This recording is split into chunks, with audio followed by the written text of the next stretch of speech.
I read a lot. El marcapáginas. Nowadays, much more than before. You left me. Pues después de este descanso publicitario llega el momento de hablar de literatura, de hablar de libros. Hoy lo vamos a hacer entre Guadalajara y Toledo, porque Blanca Calvo ya nos escucha desde los estudios de la SER en Guadalajara. Hola, Blanca. Hola, buenos días. Buenos días. Y nuestro invitado hoy está con nosotros en Toledo porque además es toledano. Sí, bueno, vamos a presentarlo. Es un hombre joven, nació en el 72, nació en Toledo, trabaja en Toledo y escribe y publica. Y es profesor de literatura al mismo tiempo, o sea que es interesante esa relación y es una de las cosas que me gustaría hablar con él. Pues cómo se relaciona con sus alumnos, si sus alumnos leen sus obras, si les gusta y demás. Y vamos a presentar ya a Félix Chacón. Muy buenas, Félix. Buenas tardes. De Villafranca de los Caballeros. De Villafranca, sí. En efecto, vivo aquí en Toledo, pero mi pueblo es Villafranca. Y que además pero acaba naciste de en Toledo. Nació en Toledo porque no había paños en Villafranca. Claro, es como lo de Clarín, ¿no? Que nos nacían en Toledo, ¿no? Entonces, sí. Como allí no se podían hacer, nos nacían en Toledo o en Alcázar. A mí me nacieron en Toledo. Acaba de presentar su último trabajo. Segundas Personas, que es un libro de relatos, pero tiene poesía y tiene novela y luego además es muy activo con su blog, con el blog que tiene un título, su blog actual, que es bonito, Perro Ladrador. Ahí lo deja, no continúa Perro Ladrador, pero tiene un poema en Perro Ladrador que a mí me gusta: como no muerdo, ladro, si me dejan ladrar, no muerdo, oblígame a callar y me tiro a tu cuello. Es que ese poema se llama Perro Ladrador, ¿no? Aparece sí. en mi libro Decoración de Interior, es el primero, es el inicio, y es mi ladrido luchando por la libertad de expresión, ¿no? Y por eso también empiezas a escribir, ¿no? Ladrar para no morder.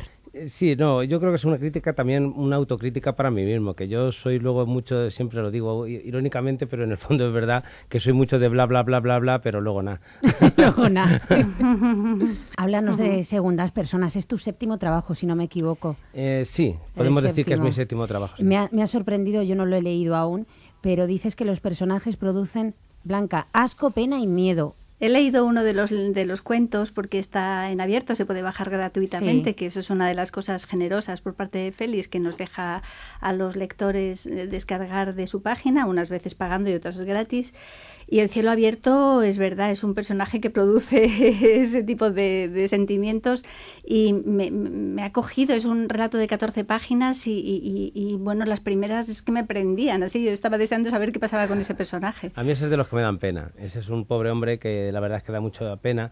Ese cuento es yo el otro día lo relacionaba en una presentación con Edgar Allan Poe, ¿no? Porque es el primero que escribe sobre los enterramientos en vida, ¿no? Creo que se llama el cuento de Poe el enterramiento prematuro, ¿no? Que es un tema luego que ha sido muy recurrente en el cine, ¿no? Ahí tienes Kill Bill o Enterrado, recientemente la película. Entonces es un tema, yo creo que es un tópico ya, ¿no? Hablar de los enterrados vivos. Lo que pasa es que en este caso el personaje es enterrado al mismo tiempo que enterrador, ¿no? Que lo hace como una figura mucho más patética, ¿no?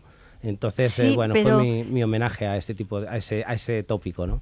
Fíjate, a mí más que a Poe me ha recordado a Cortázar, La noche boca arriba. No sé si tienes en la memoria ese cuento. Qué bonito. Leí mucho los cuentos de Cortázar cuando tenía en la década de los 20, ¿no? Cuando tenía 20 y muchos, leía mucho a Cortázar. Me gusta el vínculo, ¿no? Porque claro, Cortázar es muy grande. Entonces, bueno, si tú has visto ahí un guiño a Cortázar o lo que sea, pues algo habrá quedado de las lecturas, ¿no? ¿Esa era la época de los grupos alternativos, Félix? Cuando hacía música, sí. Es que ha sido músico también, Blanca. Si es que es muy polifacético. En los 90 era de grupos indies y de estar por ahí buscándome la vida en los escenarios de la ruta madrileña, ¿no? ¿Y no tocas ahora o sigues? No, la verdad es que por falta de tiempo ya no toco, no me da tiempo. La escritura, la literatura es un amante muy exigente, ¿no? Y no tolera otras amantes, no tolera otras concubinas.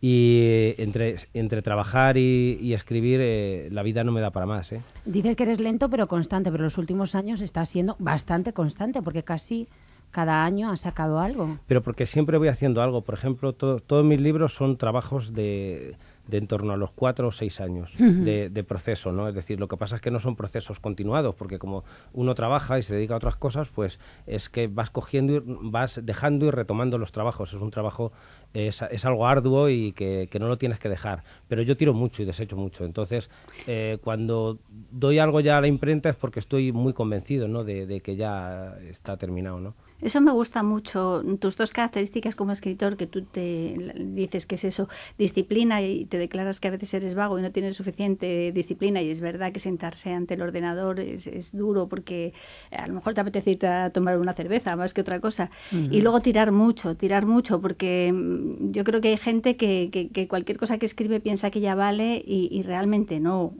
Yo creo que hay que pulir y bueno, en eso yo estoy de acuerdo contigo, que lo dices tú como dos características importantes de tu obra. Yo algunas veces escribo de una forma como muy directa, muy natural, diría yo, y la gente se piensa que esa naturalidad es inmediatez, pero no, es estilo. Y esa naturalidad es muchas veces, para mí, me requiere un trabajo mucho mayor que a lo mejor escribir de una forma más alambicada, ¿no? y barroca. Profesor de literatura en un instituto público de la provincia de Toledo, Blanca, y aquí volvemos a la misma pregunta. ¿Se puede vivir de escribir? La mayoría dicen que no. Yo particularmente, y con la literatura que hago, no tengo ninguna esperanza, ¿no? Entonces, yo creo que no, que es muy difícil, a no ser que, no sé, que intentes ciertos caminos que pueden ser un poco más accesibles. Yo que sé, hay gente que se mete en la literatura juvenil, que también hay que ser bueno y tener suerte y que te vaya bien, ¿no? Es decir, porque también hay gente que se mete en esos jardines y luego fracasa, ¿no? Entonces yo lo veo muy difícil, el vivir de la literatura, ¿no? Si algún día algún libro me da mucho dinero, me sorprenderá tanto como si mañana me toca La Primitiva. Fíjate. Es curioso lo que dices, porque sí que es verdad que la literatura infantil y juvenil, que yo he trabajado mucho con ella en la biblioteca y me interesa mucho porque es el principio del hábito de lectura y es importante para sedimentar un buen hábito, se tiene como menor, o sea, se tiene como una literatura casi sin importancia frente a la que está dirigida a los adultos. Y sin embargo, hay muchos escritores que intentan, escritores conocidos del tipo Vargas Llosa, hacen a lo mejor un relato para niños y son aburridísimos. Sí, o Cela, que también tiene publicado algo para niños y es un poco patético, la verdad. Es difícil, es muy difícil, es muy injusto, ¿no? Que no se valore el trabajo de grandes escritores de literatura juvenil, que bueno, a ellos no les gusta que le llamen así, y yo lo entiendo, ¿no? Porque son escritores, pero pues no sé, es injusto, por ejemplo, pues el menosprecio que hay hacia grandes escritores como a lo mejor pueden ser Jordi Serra y Fabra, ¿no? O Gómez Cerdá, que han hecho una labor que es la que dices tú, que es maravillosa, ¿no? La de que los jóvenes empiecen a leer. Yo cuando veo a mis chavales de la ESO devorando los libros de Sierra y Fabra, pues doy gracias al cielo, ¿no? De que exista ese señor, porque es el que hace que los chicos se acerquen a los libros y les guste. Oye, Félix, tienes unas opiniones muy polémicas en el blog. A mí, por ejemplo, los cursos de creación literaria. Me ha gustado mucho ese artículo porque es muy valiente. Esa es la gran bobada que se convierte en no sé cómo llamarlo, no me acuerdo cómo se llama, de pues un texto que se convierte en un bestseller dentro de Internet, ¿no? El trending topic. El trending topic o algo así, ¿no? Es porque lo escribí hace 3 o 4 años y todavía sigue recibiendo miles de visitas. Yo no sé si ahora mismo ha recibido unas, no sé, 30.000, 40.000 visitas. Una cosa totalmente absurda. Realmente era una parodia, es un artículo, no es yo lo titulé Curso Online Gratuito de Escritura Creativa, pero es un artículo escrito con, parodiando lo que es un curso. Entonces la gente, claro, piensa que es un curso, algunas veces piensan que es un curso de verdad y no lo terminan de entender. Otros lo entienden y se echan unas risas. Yo lo que sí escribo es de una forma, que creo que es a lo que te refieres, Blanca, escribo de una forma como muy sincera, ¿no? Como muy desnuda, como me da igual, yo esto lo pienso y lo expongo. Bueno, es un poco la escritura y la literatura que me gusta a mí, la literatura que no se corta. Entonces, en aquel momento, pues quise decir básicamente 2 cosas cuando escribí ese curso, aparte de echarme unas risas, ¿no? Pues era que escribir es, lo que hay que hacer para escribir es leer mucho y escribir mucho y estar muy atento a los maestros de la literatura y que un curso de escritura creativa, si tú quieres ir a pasar el rato como entretenimiento, pues fenomenal, pero que hay gente que a mí me alucina que se piensa que va a ir a esos cursos y va a salir del curso siendo Ken Follett, y entonces eso es lo que, esa ingenuidad es un poco la que me sorprende y me da un poco de penica. A veces a lo mejor se va a ligar, simplemente. Eso estaría bien, ¿ves? Oye, pues eso es una buena excusa. Claro. Y, siempre se saca algo. Claro, hay gente que me dice, no, yo voy por las relaciones sociales. Digo, pues entonces mira, chico, me parece fenomenal que vayas a esos cursos, ¿no? Pero yo dudo mucho de que vayas a esos cursos y salgas siendo escritor. ¿Tus alumnos te leen?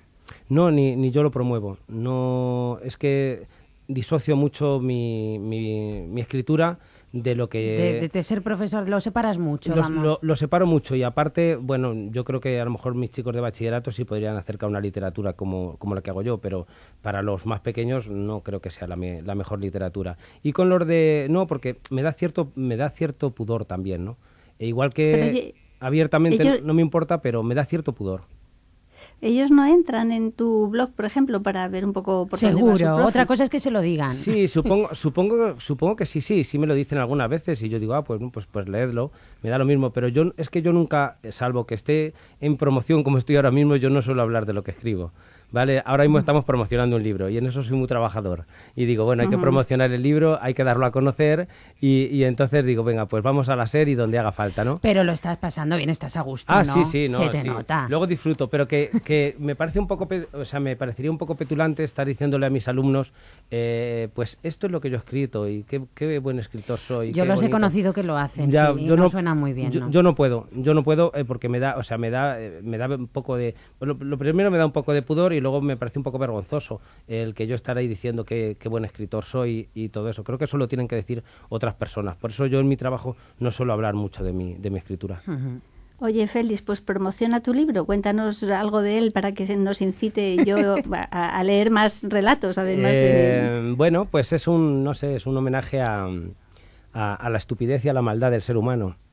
Porque pues he hecho una selección de personajes un poco patéticos, como el de Cielo Abierto que comentabas, o también se puede bajar la gente en mi web, se puede bajar otro cuento que se llama Signos, que ahí ya sí aparece un personaje terrible, ¿no? Un personaje que yo le llamo personaje verdugos, porque es un personaje que hace el mal a los demás, ¿no? Personajes malos, malvados, terribles, pero lo curioso de los personajes malvados que saco yo en mi libro es que quizás se parecen demasiado a personas que nos encontramos todos los días en la calle, ¿no? Entonces me he metido dentro de la cabeza de ciertos personajes que son muy cercanos a nosotros, pero que muchas veces intentamos no pensar en la maldad que esconden, ¿no?, dentro de sí mismos y el daño que le pueden hacer a otras personas. Entonces, pues hay asesinos, hay psicópatas, hay maltratadores en el libro, y es un viaje a sus cabezas, ¿no? Es un viaje porque está escrito todo el libro en la segunda persona, Son distintas experimentaciones del uso de la segunda persona, y la segunda persona te hace meterte mucho dentro del libro, ¿no? Porque da la sensación de que tú eres el personaje. Entonces yo creo que quien se atreva a entrar en segundas personas va a vivir una experiencia literaria muy sorprendente, ¿no? Alguna gente me dice también lo que me decía el otro día una compañera de trabajo, me decía, qué mal lo estoy pasando, pero no puedo parar de leer. Porque entonces, aunque lo pasas un poco mal en algunos cuentos, en otros te puedes echar unas risas, que también hay mucho humor, aunque sea humor negro, pero hay gente también que dice, oye, que no, con este cuento me reí un montón. Entonces hay algunos cuentos en los que sueltas un poco esa tensión y te ríes un poco, pero hay muchos de los cuentos que son un poco angustiosos. Pero aún así creo que engancha, y creo que quizá esta compañera mía de trabajo lo definió muy bien, ¿no? Qué mal lo estoy pasando y no puedo parar de leer. Estoy súper enganchada y cuando termino un cuento tengo que empezar otro. Segundas personas que ya lo pueden encontrar en sus librerías, y como decía Blanca, también nos lo podemos bajar. Sí. Cuéntanos, ¿dónde lo podemos encontrar? Bueno, la verdad es que este libro se está distribuyendo de forma muy alternativa. Está la cosa muy, muy extraña ahora mismo en la literatura. Mejor, si alguien tiene interés, pues que se pase por mi página web, que le recomiendan ahí algunas librerías. Mi página web es muy fácil, felixchacón.com. Entonces ahí yo recomiendo algunas librerías. Aquí en Toledo están las mejores librerías, también lo tienen en Madrid, y luego pues en el resto de España pues lo pueden pedir online donde ellos quieran. Hablas tú de la dificultad de publicar y de la cantidad de libros que se publican al año, 80.000, y de cómo ahí es un bosque que no deja ver los árboles. Eso, ¿cómo se abre camino un libro de una editorial pequeña? Pues esto es una locura ya. Hay tal cantidad de libros y que es prácticamente imposible. Yo afortunadamente ya tengo una trayectoria y bueno, pues ya adquieres cierta credibilidad, ¿no? Después de pasado varios libros, y con esa credibilidad pues te da pues un poco para moverte en ciertas zonas, ¿no? Pues yo a lo mejor pues hago una presentación en Madrid y consigo llevar gente, ¿no? Aquí en Toledo, que es donde vivo. Luego iré pues a finales el viernes 27 estoy en mi pueblo presentándolo. Entonces pues es un poco buscarte la vida, ¿no? Para darte a conocer, y contando ya con el apoyo de cierta gente que te sigue. Pero hay tanto libro ahora publicado que es prácticamente imposible fijar tu atención, ¿no? en todo lo que se publica. Las librerías están un poco locos, ¿no? Porque no se puede administrar tal caudal de libros. Chicos, que el tiempo se agota y esta conversación la tenemos que posponer, porque se puede recuperar en cualquier otro momento. Así es que Félix Chacón, ha sido un placer. Ha sido un placer estar aquí con vosotras. Y ¿Sí? Blanca, hasta la semana que viene. Hasta la semana que viene, que habremos leído todos los cuentos, supongo, Hombre. los que estén oyendo y nosotras, porque nos ha interesado muchísimo todo lo que ha contado Félix.